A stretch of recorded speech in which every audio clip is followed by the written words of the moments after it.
Welcome to TNT chemistry world. आज के इस सेशन में हम लोग डिस्कस करने जा रहे हैं मॉडल सेट के सब्जेक्टिव पार्ट के ऊपर। वैसे तो थोड़ी बहुत नेटवर्क इशू होती है, हमारी कोशिश होगी कि इस सेशन में हम पूरे क्वेश्चंस पर डिस्कशन करें। अगर बीच में कोई नेटवर्क इशू वगैरह होता है तो हो संभव है कि इसको दो पार्ट में हम डिस्कशन करेंगे। तो आइए शुरू करते हैं। ये शुरू करने से पहले मैं ये बता दूं आपको कि ये जो फर्स्ट क्वेश्चन है वो मॉडल सेट से कुछ हटके है। तो फर्स्ट क्वेश्चन पर हम लोग देखें, हेलोअरीन्स आर लेस रिएक्टिव व्हाई। हेलोअरीन्स क्या होता है, आपको स्पेशली जो फोकस करना है वो हेलोअरीन्स में हेलोजन ग्रुप जो लेना होता है वो क्लोरीन ग्रुप को। तो मेनली फोकस आपको करना है क्लोरोबेंजीन के ऊपर।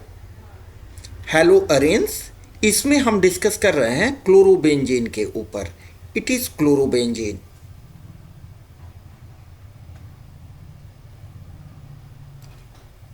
आप भी जानते हो कि क्लोरोबेंजीन ग्रुप 17 का एलिमेंट है। क्लोरोबेंजीन ग्रुप 17 का एलिमेंट है और ग्रुप 17 के एलिमेंट के वैलेंस इलेक्ट्रॉन्स 7 होते हैं। ठीक है, इसलिए हमने क्लोरीन के चारों तरफ 6 इलेक्ट्रॉन दिया है, 3 पेयर्स ऑफ इलेक्ट्रॉन्स दिए हैं। और ये चूंकि एक इलेक्ट्रॉन बेंजीन के कार्बन के साथ कोवलेंट बॉन्ड शेयरिंग में अवेलेबल है। ठीक है, तो हेलोअरीन्स या क्लोरोबेंजीन लेस रिएक्टिव क्यों होता है? वैसे तो बहुत सिंपल सवाल है, जवाब तो आप लोगों को देना चाहिए। ठीक है, लेकिन फिर भी मैं इसको बता देता हूं कि जो स्टूडेंट बिल्कुल क्लैरिफिकेशन के साथ समझ नहीं पाए हैं वो इसको देख लें। इसमें होता क्या है कि ये जो एक लोन पेयर इलेक्ट्रॉन है, क्लोरीन का लोन पेयर इलेक्ट्रॉन, वो बेंजीन के इलेक्ट्रॉन के साथ कॉन्जुगेशन में है। यहां देखिए, एक सिंगल बॉन्ड एक डबल बॉन्ड, इसी को बोलते हैं एक दूसरे के कॉन्जुगेशन में होना। तो होता यह है कि रेजोनेंस इफेक्ट के कारण ये दोनों लोन पेयर यहां पे आते हैं। तो स्ट्रक्चर क्या हो जाता है, यहां स्ट्रक्चर ये हो गया।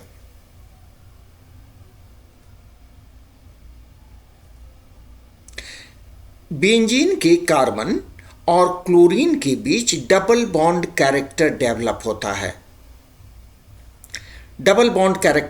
होता है। तो यहां पे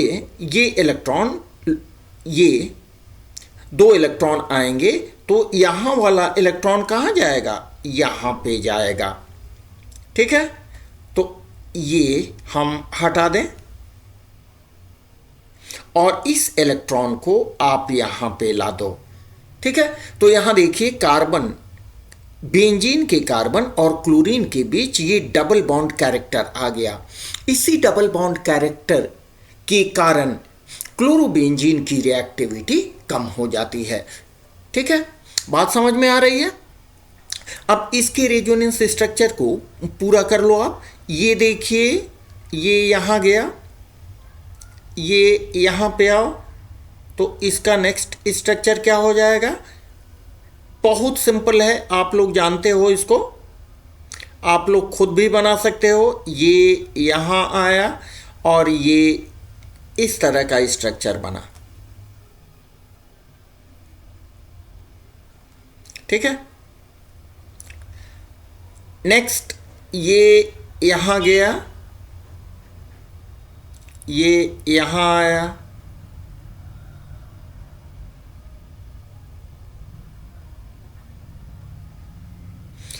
तो क्या हुआ situation like this.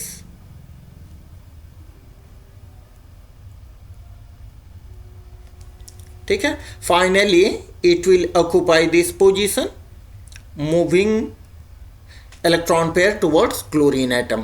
Chlorine atom के पास ये फाइनली चला जाता है, तब सिचुएशन क्या होगा, this will be like this. Very simple. हम ये इसलिए बना रहे हैं ताकि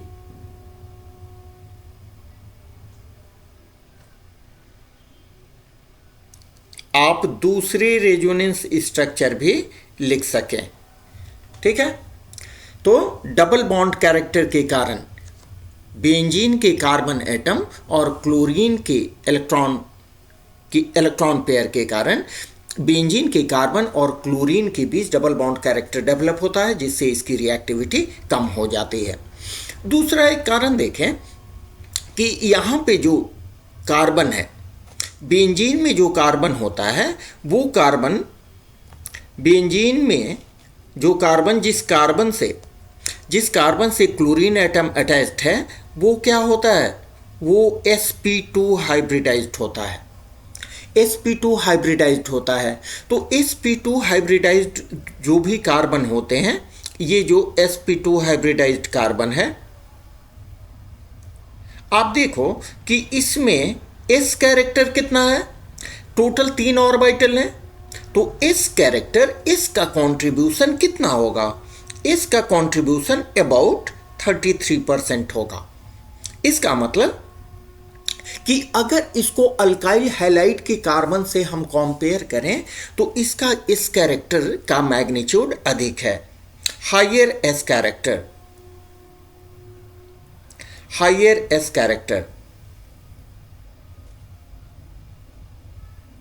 और इस कैरेक्टर अधिक होने से क्या होगा कि इस कार्बन की, यहां के कार्बन की इलेक्ट्रोनेगेटिविटी अधिक हो जाएगी,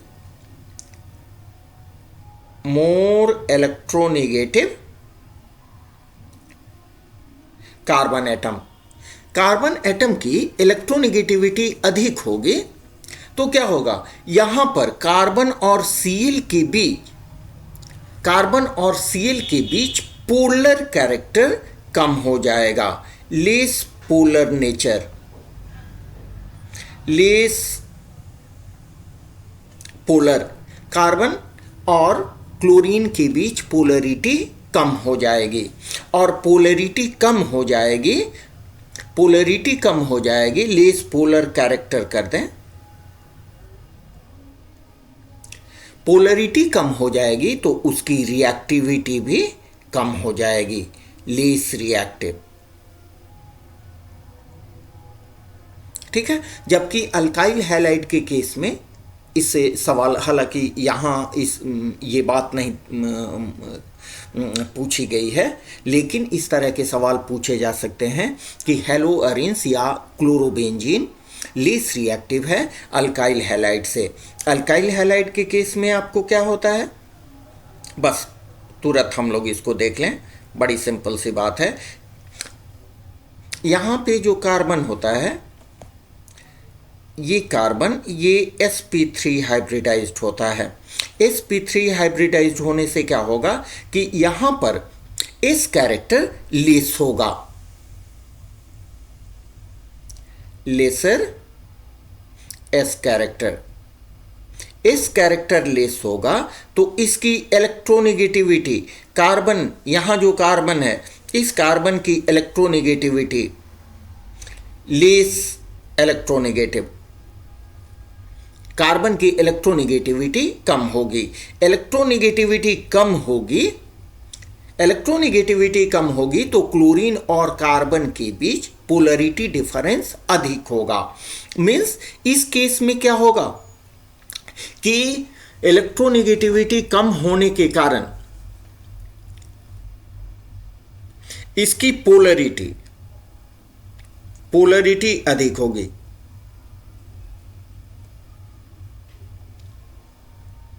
मोर पोलर,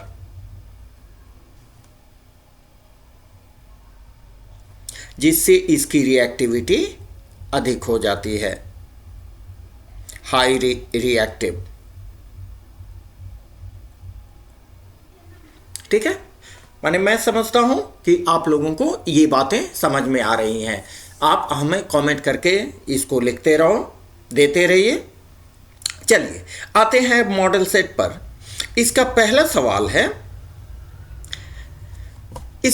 सवाल दिया गया है कि give an example of aerosol. Aerosol क्या होता है, ये क्वेश्चन लिया गया है आपको कोलॉइड से। तब सवाल आता है कि व्हाट आर कोलॉइड्स। जैसे आप प्योर सॉल्यूशन, इसको थोड़ा देख लें। जैसे हम प्योर सॉल्यूशन के केस में देखते हैं, सपोज करें कि ये हमारा एक कंटेनर है, ठीक है। इस कंटेनर में हमने वाटर लिया है,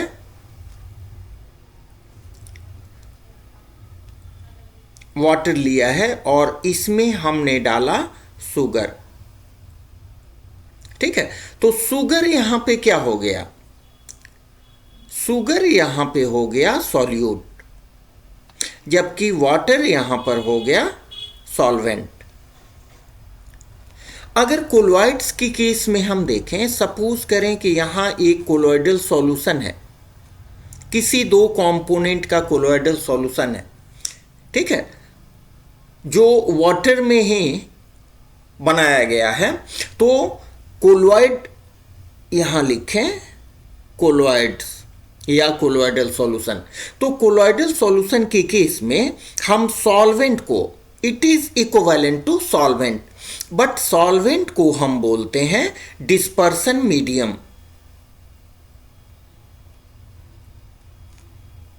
डिस्पर्सन मीडियम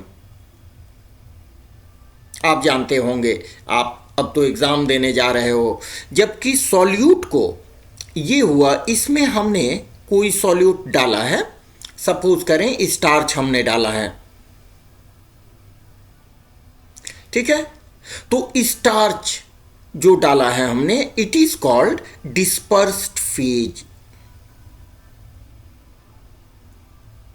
डिस्पर्स्ड फेज और dispersed particle you can also say, ठीक है। तो ये हो गया प्योर सॉल्यूशन,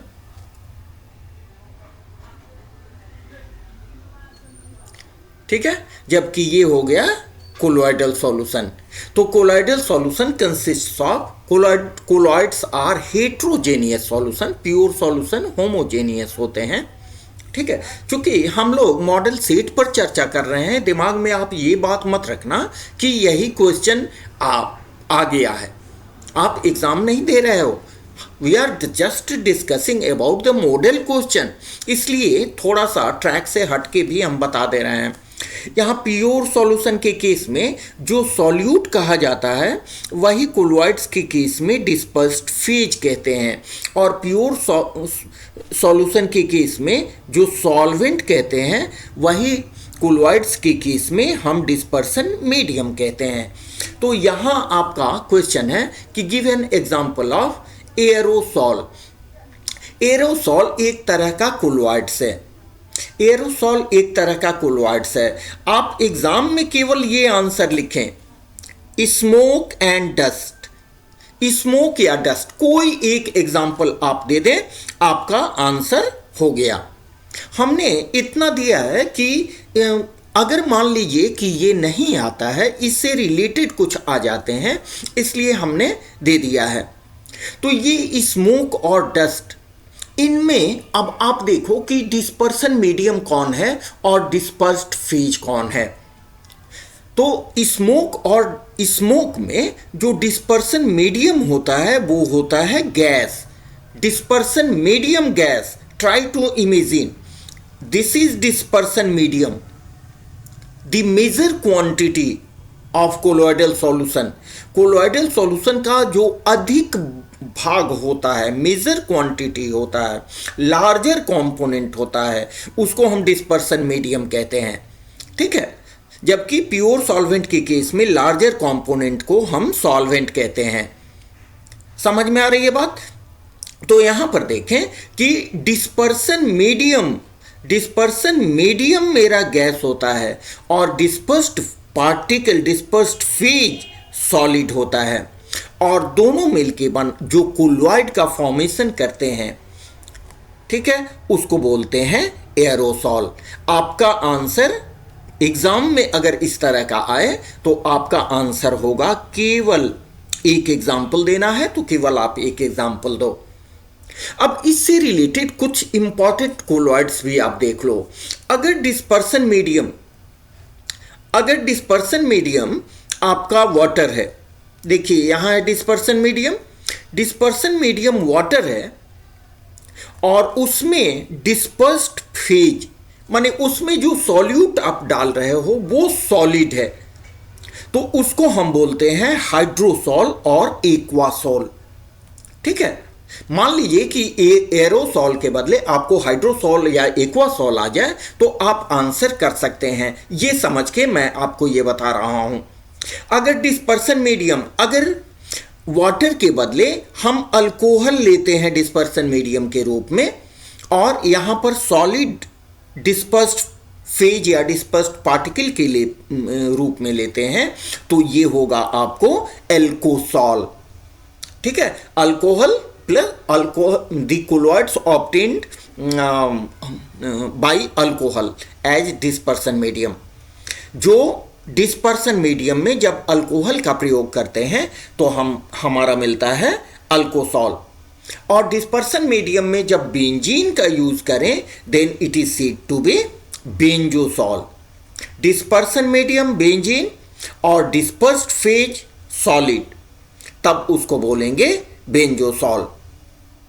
अब देखिए यहां ध्यान से देखें, अगर हम डिस्पर्सन मीडियम सॉलिड रखते हैं, ट्राई टू अंडरस्टैंड, इमेजिन कीजिए कि dispersion medium larger component solid है और लेसर कंपोनेंट लिक्विड है, तो वैसे कोलॉइड के फॉर्म में, वैसे से जो कोलॉइड फॉर्म होता है that is called gel. It is also very very important, इसको हम बोलते हैं जेल। जबकि डिस्पर्सन मीडियम और डिस्पर्स्ड फेज दोनों लिक्विड हों then it is called emulsion. समझ में आ रही है बात?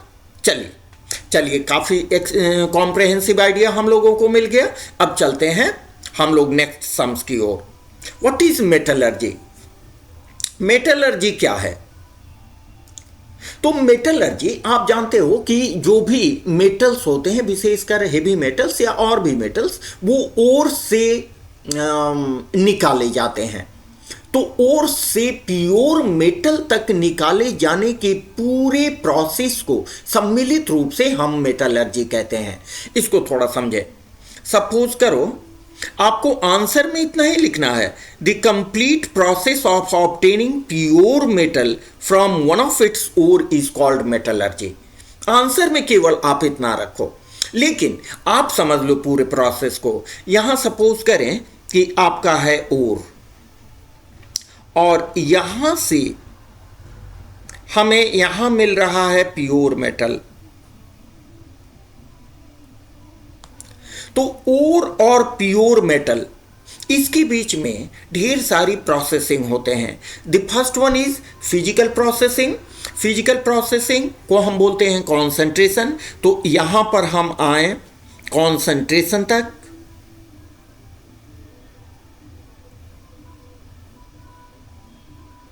ये क्या है? ये फिजिकल प्रोसेसिंग।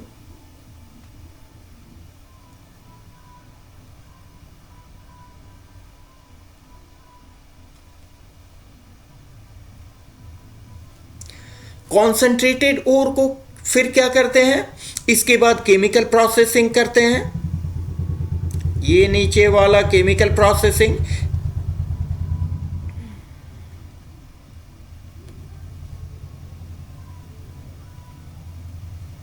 केमिकल प्रोसेसिंग, ठीक है, इसमें क्या आता है? हमारा आता है कैल्सिनेशन। हेवी मेटल्स के लिए कैल्सिनेशन या रोस्टिंग, जो भी एप्लीकेबल हो, ठीक है, smelting, depending upon the nature of ore, कि किस मेटल को हम एक्सट्रैक्ट कर रहे हैं। इससे हमारा फाइनली मिल जाता है मेटल।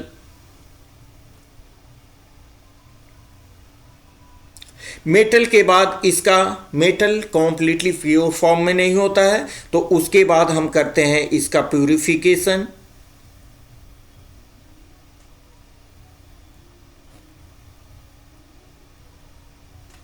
ठीक है, तो यहां से देखिए, यहां से ओर से शुरू करके यहाँ और से शुरू करके जो प्योर मेटल हमें मिलता है, the complete process is called metallurgy. इस पूरे प्रोसेस को हम मेटलर्जी कहते हैं। समझ रहे हैं? चलिए नेक्स्ट क्वेश्चन की ओर चलते हैं। Very important question, among hydrides of group 15 elements which has the lowest boiling point। पहले मैं आपको ये बता दूं कि बॉइलिंग पॉइंट डिपेंड करता है किसी मॉलिक्यूल का, किसी कंपाउंड का, उसके मॉलिक्यूलर मास पर। तो अगर मॉलिक्यूलर मास को हम कंसीडर करें तो आप ये जानते हो कि ग्रुप 15 एलिमेंट में कौन कौन होते हैं, नाइट्रोजन, फास्फोरस, आर्सेनिक, एंटीमनी और बिस्मथ। तो हमारे हाइड्राइड्स भी जो बनेंगे नाइट्रोजन के, फास्फोरस के, आर्सेनिक के, एंटीमनी के और बिस्मथ के। तो यहां देखें, अगर यहां पर वैसे आपका आंसर होगा लोवेस्ट बॉइलिंग पॉइंट किसका होगा, आप केवल ये इतना लिखें, the correct answer is PH3 फॉस्फेन।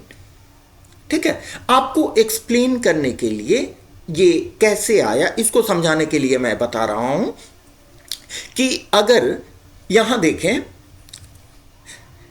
अगर आप लेफ्ट टू राइट यहां जाते हो तो जितने भी हाइड्राइड्स हैं उनकी मॉलिक्यूलर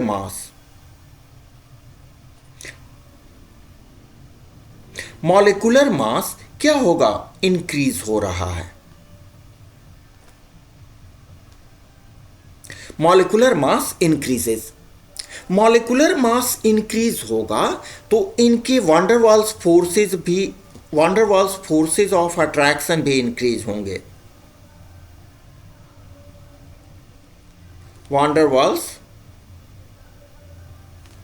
फोर्सेस ऑफ अट्रैक्शन ये भी इंक्रीज होगा, बढ़ेगा। और वांडरवाल्स फोर्सेस ऑफ अट्रैक्शन बढ़ेगा तो इनका जो बॉइलिंग पॉइंट है इस ऑर्डर में इंक्रीज होना चाहिए। यहां मैं लिख देता हूं शुड इंक्रीज, ये इस ऑर्डर में इंक्रीज होना चाहिए। लेकिन होता क्या है, nitrogen is highly electronegative in group 15। Group 15 में नाइट्रोजन सबसे अधिक इलेक्ट्रोनेगेटिव है। इलेक्ट्रोनेगेटिव होने के कारण NH3 के मॉलिक्यूल में, ये देखिए आपका रहा NH3 मॉलिक्यूल, NH3 मॉलिक्यूल में हाइड्रोजन, इंटरमॉलिक्यूलर हाइड्रोजन बॉन्डिंग का फॉर्मेशन होता है। यहां देखिए डेल्टा माइनस, डेल्टा प्लस, ये मोर इलेक्ट्रोनेगेटिव है नाइट्रोजन, जिसके कारण पार्शियल नेगेटिव चार्ज डेवलप हुआ, हाइड्रोजन पर पार्शियल पॉजिटिव चार्ज, यहां पर नाइट्रोजन पर पार्शियल नेगेटिव। ठीक है, तो ये पार्शियल पॉजिटिव और नेगेटिव के कारण एक weak force of attraction create होता है। दिस इज कॉल्ड इंटरमॉलिक्यूलर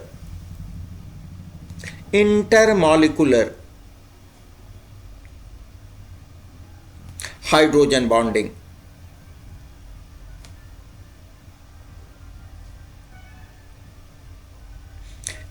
इसी इंटरमॉलिक्यूलर हाइड्रोजन बॉन्डिंग के कारण NH3 का बॉइलिंग पॉइंट ग्रुप 15 के हाइड्राइड्स में सबसे अधिक हो जाता है। और इनका जो रियल में, यहां देखिए रेड से मैंने दिखाया है,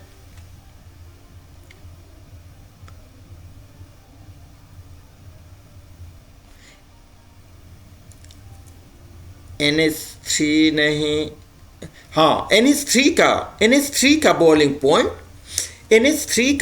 पॉइंट अधिक हो जाता है PH3 से और ASH3 से। ठीक है, ये NH3 को वास्तव में यहां पे होना चाहिए था जैसा कि हमने ऊपर दिखाया है, लेकिन इंटरमॉलिक्यूलर हाइड्रोजन बॉन्डिंग के कारण इसका बॉइलिंग पॉइंट अधिक हो जाता है। ठीक है, मीन्स PH3 जो यहां पे था उसका पोजीशन NH3 ले लेता है। तो NH3 का बॉइलिंग पॉइंट PH3 और ASH3 से अधिक हो जाता है। क्यों अधिक हो जाता है? Due to presence of intermolecular hydrogen bonding. NH3 के मॉलिक्यूल के बीच जो इंटरमॉलिक्यूलर हाइड्रोजन बॉन्डिंग प्रेजेंट होता है उसके कारण उसका बॉइलिंग पॉइंट अधिक हो जाता है PH3 से और ASH3 से। ठीक है, ये सभी चीजें हमने आपको समझाने के लिए लिखी है। आपका आंसर केवल यही होगा। ठीक है, इसमें थोड़ा सा आप लिख सकते हो कि फास्फोरस का size due to large size and low electronegativity of phosphorus atom, it fails to form hydrogen bonding. ये हाइड्रोजन बॉन्डिंग नहीं बना पाता है। ठीक है, जबकि नाइट्रोजन बना लेता है। चलिए नेक्स्ट सवाल की ओर चलते हैं। बहुत सिंपल सा सवाल है। How many unpaired electrons are present in Mn2+? Mn2+ में कितने अनपेयर्ड इलेक्ट्रॉन प्रेजेंट होंगे वो तो तुरंत आप लोग बता दोगे। आपका आंसर होगा 5। आंसर में केवल 5 लिखना है, लेकिन इसको डिटेल में थोड़ा समझें। मैंगनीज एटॉमिक नंबर 25, इसका क्या होगा? Argon core 3d5 4s2। यहां पर Mn2+ है। Mn2+ है, इसका मतलब क्या हुआ कि ये 2 इलेक्ट्रॉन को रिलीज कर रहा है। तो 2 इलेक्ट्रॉन कौन बाहर जाएंगे? ये 4s वाले इलेक्ट्रॉन बाहर जाएंगे, because they are present in outermost orbit. ठीक है, तो जिससे बनेगा क्या आपका Mn2+, लेकिन इसका एटॉमिक नंबर वही रहेगा। हाँ, ठीक है। कुछ बच्चे 11 के एक्चुअली बच्चे ये बोल देते हैं कि Mn2+ बना तो उसका एटॉमिक नंबर भी 2 से कम हो गया। ऐसी गलती कभी आप मत करना। ठीक है, तो यहां देखें, ये हो गया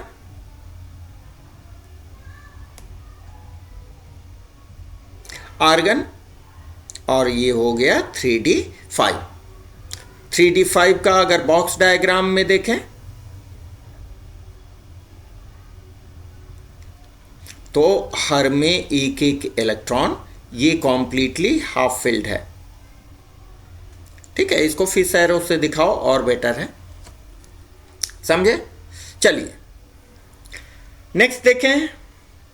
what type of hybridization involved in the geometry of square planar. Square planar ये लिया गया है कोऑर्डिनेशन कंपाउंड से। स्क्वायर प्लेनर ज्योमेट्री में किस तरह का हाइब्रिडाइजेशन होता है? आपका आंसर होगा, केवल इतना ही आंसर होगा, DsP2 हाइब्रिडाइजेशन। DsP2 hybridisation. ठीक है, अब ये होता कैसे है इसको थोड़ा आप देख लो। सपोज करें कि हम ये कॉम्प्लेक्स एक देख रहे हैं, NiCN4 2 NiCN4 2। सबसे पहले आप क्या करो, इसको समझने के लिए थोड़ा सा इसमें देखते हैं। सबसे पहले यहां देखें कि निकेल का ऑक्सीडेशन नंबर क्या है, तो आप निकालना जानते हो। Suppose the oxidation number of nickel is X। ठीक है, तो निकेल का X हो गया, प्लस साइनाइड का होता है -1 multiplied by 4 is equal to -2, और X -4 इज इक्वल टू -2, और X is equal to 4 - 2 is equal to +2। इसका मतलब कि निकेल यहाँ +2 हाइब्रिडाइजेशन स्टेट में है। तो निकेल को +2 ऑक्सीडेशन स्टेट में कैसे आप इलेक्ट्रॉनिक कॉन्फ़िगरेशन लिखेंगे? निकेल का कितना होता है? निकेल का होता है 28। इसका इलेक्ट्रॉनिक स्ट्रक्चर क्या होगा? ये हो गया argon core. Argon core means 18 electrons. और ये हो गया आपको, सॉरी, उसके बाद ये हो गया 3D8 4S2। हमें लेना है Na2+। तो Na2+ करने के लिए क्या करेंगे? 4S के 2 इलेक्ट्रॉन को हम रिमूव किए। ये हो गया इसका ग्राउंड स्टेट।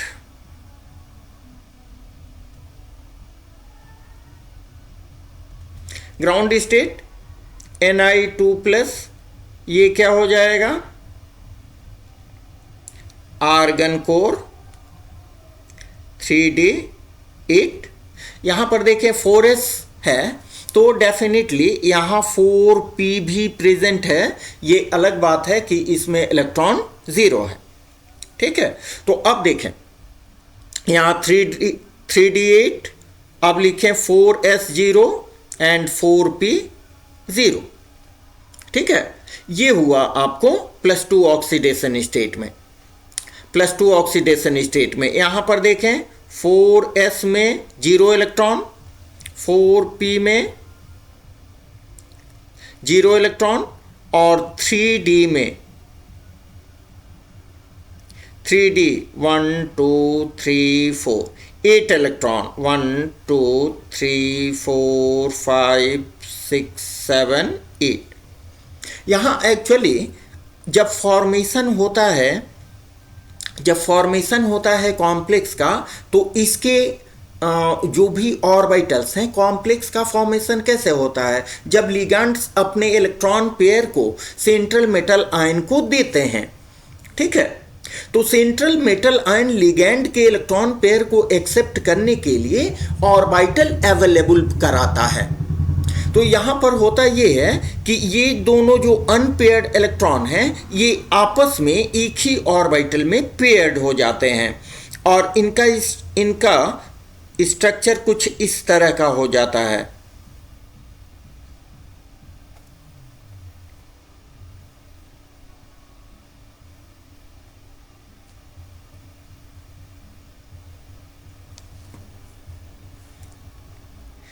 देखिए 1 2 3 4 5 6 7 8। यहाँ पे ये हुआ 4S, ये हुआ 3D 3p 4p, सॉरी। अब ये चारों orbital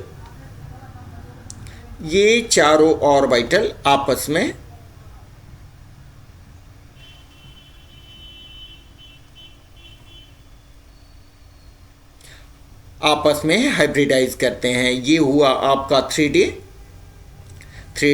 it is 4S and it is 4p, और इससे जो हाइब्रिडाइजेशन होता है दैट इज DsP2। समझे? ये हाइब्रिडाइजेशन में अब यहां पर आपको 4 ऑर्बिटल बच गए, 1 2, और ये यहां पर नए 4 ऑर्बिटल प्रोड्यूस हुए। ठीक है, इसको बेटर है अलग अलग लिखो। तो इसको ऐसे लिखते हैं 2 3 4, और ये पहले वाला ऑर्बिटल ज्यों का त्यों रह गया। समझे? अब साइनाइड आयन, 4 साइनाइड आयन अपने इलेक्ट्रॉन पेयर को इसमें देते हैं, जिससे फॉर्मेशन होता है NiCN4 2-। ठीक है, जिसमें हाइब्रिडाइजेशन होता है ये हुए 4 sp3 D hybrid orbitals, dsp2, यहाँ 4 कर दें, 4 dsp2 हाइब्रिड ऑर्बिटल्स। एग्जाम में आपको कुछ नहीं लिखना है, इतना हम ये समझा है कि dsp2 होता क्या है, तो एक बार मेमोरी में आ जाए। ठीक है, समझ गए बात। चलिए नेक्स्ट क्वेश्चन की ओर चलते हैं। बहुत सिंपल सा सवाल है, what is the IUPAC name of this compound. यहाँ यूपैक नेम क्या है, बहुत सिंपल सी बात है। यहाँ से आप ना कार्बन का नंबरिंग शुरू करो, 1 2 3 4 5। थर्ड कार्बन पर मिथाइल ग्रुप है और सेकेंड कार्बन पर हाइड्रोक्सी ग्रुप है। ठीक है, तो क्या होगा, सेकेंड कार्बन पर हाइड्रोक्सी ग्रुप है 1 2, तो हो जाएगा 2 हाइड्रोक्सी 3 मिथाइल, और पूरे कार्बन कितने हुए आप जानते हो। अल्डिहाइड या एसिड के केस में हम अल्डिहाइडिक ग्रुप या एसिडिक ग्रुप के कार्बन को भी काउंट करते हैं। तो यहाँ हो गया 5 कार्बन से, तो ये हो गया पेंटेनल, पेंटेनल। ठीक है, ये एक सुंदर सा नेमिंग है जिसको हम एडिशनल नेमिंग के रूप में यहाँ आप लोग को दे रहे हैं बनाने के लिए।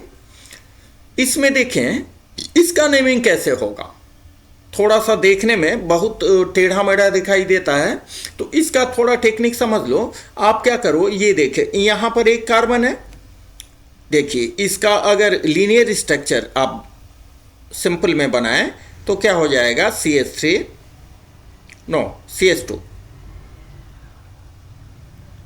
समझें बात को, देखिए ये वाला पोर्शन हो गया CH2, यहाँ से हम डबल बॉन्ड किए, यहाँ पर कार्बन है, कार्बन दिए, यहाँ CH3 हो गया।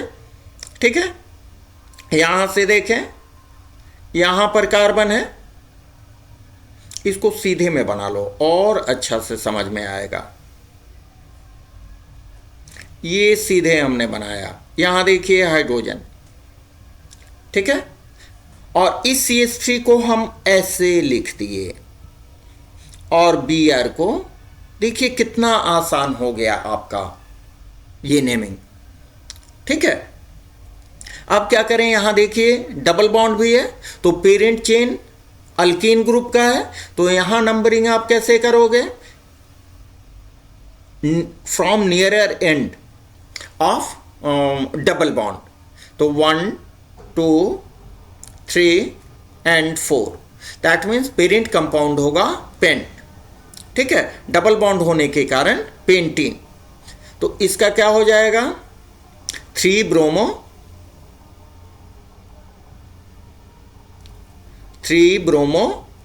2 मिथाइल,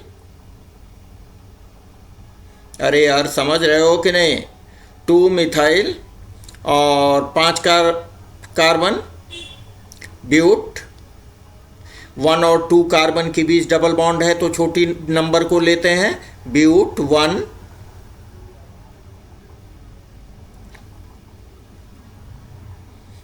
इसको नीचे लिख देते हैं, ब्यूट 1 इन, चूंकि डबल बॉन्ड है इसलिए ब्यूट 1 इन। ठीक है, चलिए next 7, name the disease caused by deficiency of vitamin D. जाना पहचाना क्वेश्चन, आप 5-6 क्लास से पढ़ते आ रहे हो, आपका आंसर होगा केवल रिकेट्स।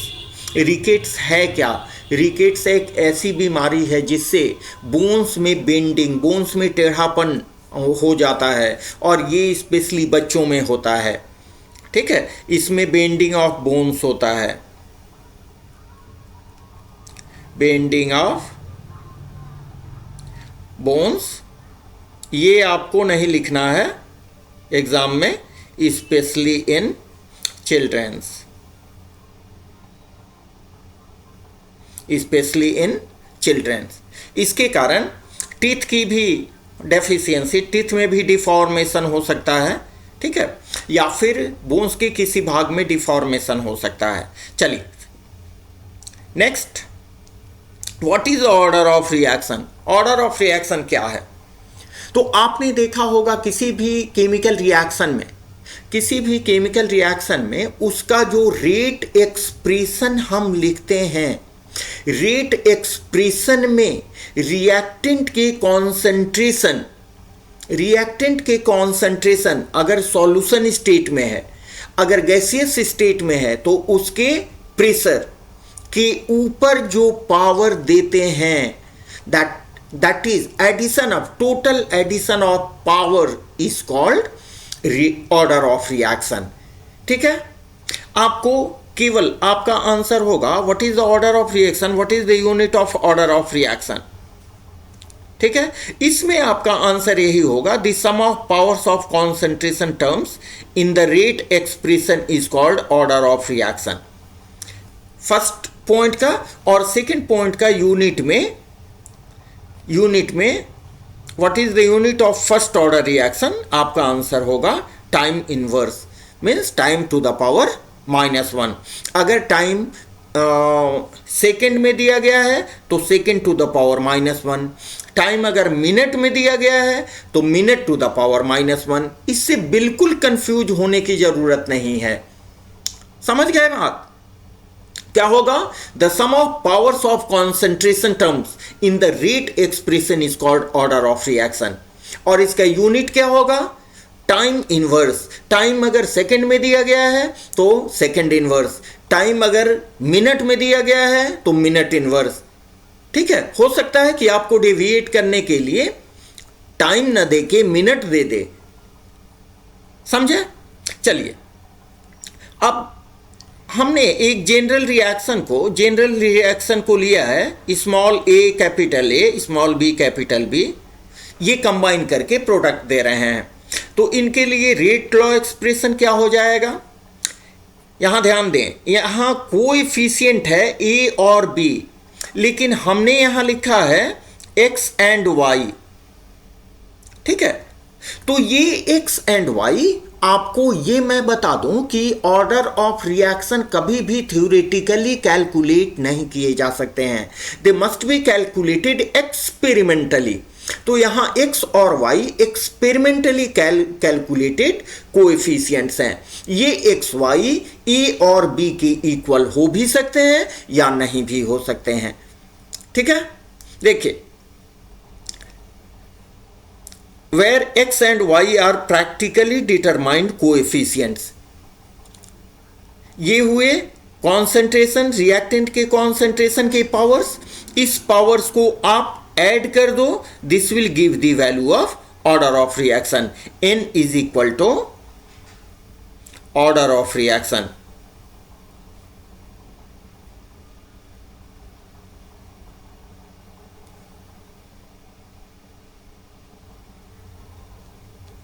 ऑर्डर ऑफ रिएक्शन, ठीक है।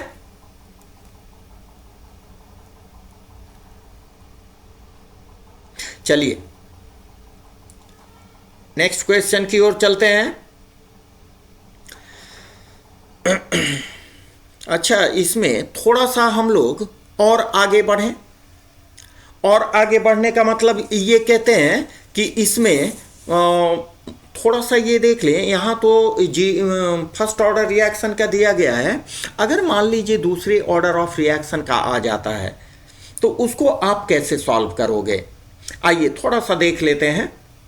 सपोज करें एक general reaction NR, N coefficient है, it combines to give the product, it is a general reaction. ठीक है, तो इसके लिए रेट ऑफ रिएक्शन क्या हो जाएगा? Rate is directly proportional to concentration of reaction giving to the power coefficient n।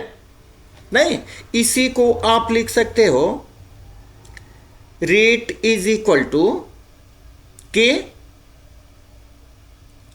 और कॉन्सेंट्रेशन आर का, जो भी रिएक्टेंट हो उसका कॉन्सेंट्रेशन ही ना लिखेंगे जी।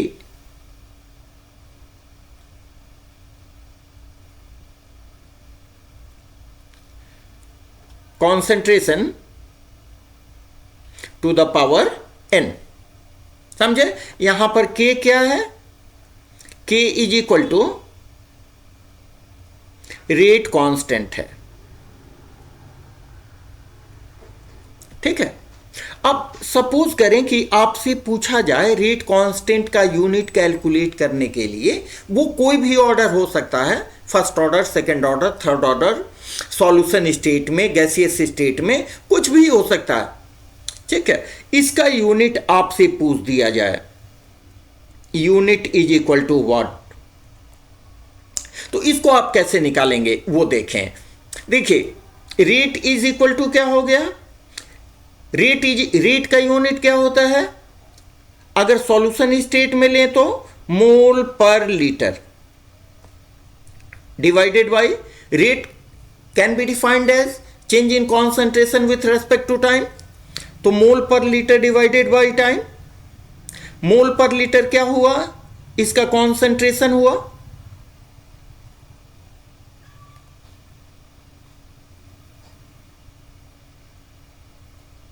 कॉन्सेंट्रेशन, चेंज इन कॉन्सेंट्रेशन, तो चेंज इन कॉन्सेंट्रेशन एक कॉन्सेंट्रेशन ही ना मिलेगा जी।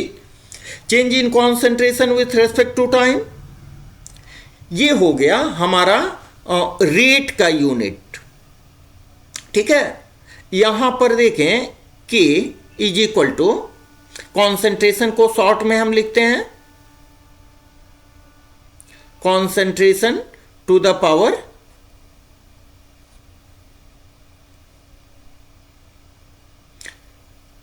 Concentration to the power n। अब k का यूनिट निकालना है हमें, और k के लिए एक्सप्रेशन क्या हो जाएगा, कॉन्सेंट्रेशन को इधर लाएं तो ये हो जाएगा आपका concentration divided by concentration to the power n, यहां कुछ नहीं है तो 1 है, मल्टीप्लाइड बाय t, ठीक है। इसको आप कैसे लिख सकते हो, और k इज इक्वल टू, इस n को, ये देखिए सिमिलर टर्म्स हैं, तो आप क्या लिख सकते हो इसके बदले, concentration 1 minus n divided by t, और इसको ऐसे भी लिख सकते हैं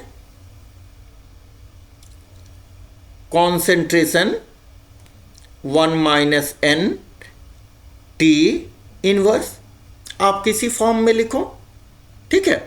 अब देखें, अब आपका इसी से डेराइव कर लो, इसी से आप सभी ऑर्डर डेराइव कर सकते हैं। सपोज करें for first order, first order के लिए आप क्या करोगे, फर्स्ट ऑर्डर के लिए n is order of reaction,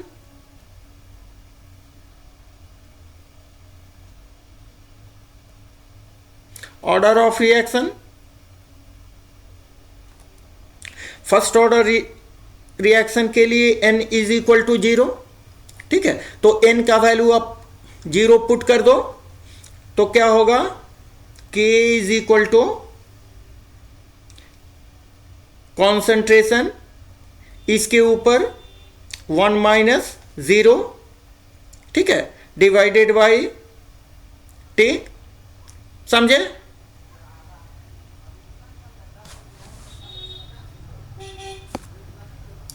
sorry, थोड़ा टेक्निकल मिस्टेक हो गया।